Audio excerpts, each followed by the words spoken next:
So you're all both touching on some really key things, and I want to just dig a little deeper. And I don't want to go too deep, but we are in the basics, so I want to keep everyone grounded. Without you're doing great. I love it. I love it.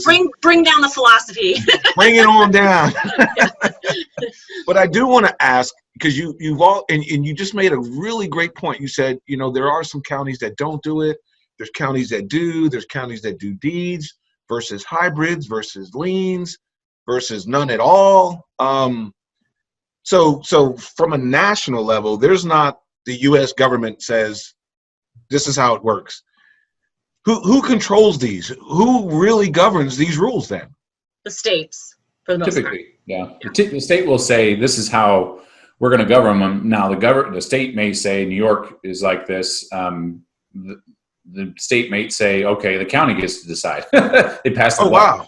Wow. And so, some states, it literally changes from county to county. New York is one of those. Most states, the state government, has statutes that govern it, and most of the counties follow it as closely as they can or feel they should. But there's certainly times where it's defined at the local municipality level.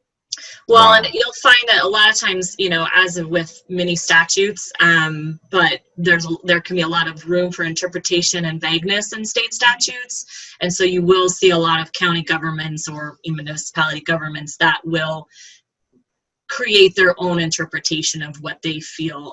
We've found that specifically in our home state of Montana, where for a while there was so much vagueness in the law that counties were taking their own version of interpretation, and that created for a lot of confusion. And what's that?